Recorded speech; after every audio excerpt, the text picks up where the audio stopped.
उत्तर प्रदेश के इटावा से खबर आई है। संत राम यादव कथा सुनाने पहुंचे थे एक गांव में। वहां पर ब्राह्मण समाज के लोगों ने उनको पकड़ा, उनका बाल छील दिया, उनके ऊपर महिला का पेशाब भी डाला गया है। और इस खबर के सामने आने के बाद काफी इस मामले पर हलचल है, काफी लोग इस चीज को लेकर आक्रोशित है। हमारे साथ ऐसा के स्टूडेंट लीडर दिव्यम कुमार है। ये जो घटना घटित हुई है कि यादव समाज के व्यक्ति कथा सुनाने पहुंचे थे और ब्राह्मणों ने सर छील दिया, मारा पीटा भी, मुंह उनके ऊपर डाल दिया, तो क्या कहेंगे? देखिए, उत्तर प्रदेश में जो कुछ भी घटना हुई है, एक पिछले समाज के यादव समुदाय से आने वाले एक व्यक्ति की इस तरीके से उनको प्रताड़ित करना सिर्फ इस बात के लिए कि वो भागवत कथा कहने उस गांव में गए थे, बेहद निंदनीय है। दरअसल नहीं मारे कथा करने गए, उन्होंने कहा कि इसलिए मारा कि हम यादव कथा करने आए। देखिए, वही मैं कह रहा हूँ कि वो कथा कह रहे थे और जिस जाति से आते हैं, एक पिछड़ी जाति से आने वाले यादव समुदाय से आते हैं, इसलिए उनको मारा गया। ये हिंदुस्तान की भीतर जो जाति की सच्चाई है वो इस बात को दर्शा रहा है। पहलगाम हमले के बाद जो लोग ये कह रहे थे कि जाति नहीं धर्म पूछा था, उन लोगों के सामने ये उदाहरण है कि देखिए, धर्म नहीं जाति ही पूछा है। और जाति सिर्फ पूछा नहीं है, जाति पूछ के ना करवाया है, उनके ऊपर पेशाब किया है और उनका मुंडन किया है। ये तमाम जो चीजें की गई हैं, इसमें भी गौर करने वाली है कि ये सामंती और ब्राह्मणवादी मूल्य है किसी को सजा देने का। हालांकि उन्होंने कोई गुनाह नहीं किया, लेकिन इस तरह से प्रताड़ित करने का जो तरीका है कि बाल मुड़वा देना, पेशाब करना, नाक रगड़वाना, थूक चटवाना, ये ब्राह्मणवादी तरीका है। ये जो हम लोग सुनते थे कि बाबा साहब के साथ ऐसा हुआ, या बीते 50 साल पहले जिस तरह से होता था कि ब्राह्मण कहते थे कि जो अशुद्र है वो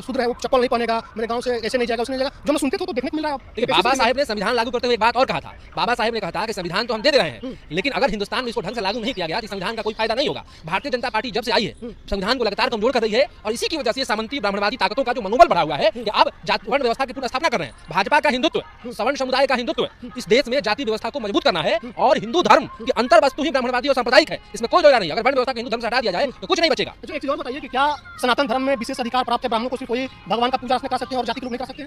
इसीलिए तो उनको लग रहा है कि उनका जो व्यवसाय है, उनका जो जिससे दूर पे उनकी आमदनी होती है, इस बात को ये लोग खत्म करना चाह रहे हैं। और उनको लगता है कि इस पर उनका जो पेटेंट राइट है, इस पर कोई और आकर के और ढावा बोल रहा है। तो ये हिंदुस्तान में नहीं चलेगा। ये जातीय भेदभाव, ये जातीय विषमता जो इसके खिलाफ है। बाबा साहब अम्बेडकर ने इस देश को संविधान दिया है और देश किसी के जातीय वर्चस्व से नहीं चलेगा। देश संविधान से चलेगा। इस हिंदुस्तान के दलित पिछड़ी जातियों के लोगों ने संविधान में मिले अधिकारों को लड़ करके हासिल किया है और इस तरह के जहां कहीं भी चीजें होंगी उसके खिलाफ लड़ाई लड़ी जाएगी। और इन मनवादी ताकतें जो आज हिंदुस्तान में जिसका नेतृत्व भारतीय जनता पार्टी कर रही है, उसके खिलाफ निर्णायक संघर्ष की दिशा में बढ़ेंगे। मोहन भागवत हो या धीरेन्द्र शास्त्री बोलते हैं कि जात पात की करो विदाई, सब हिंदू भाई भाई, तो इन लोगों को क्या कहेंगे?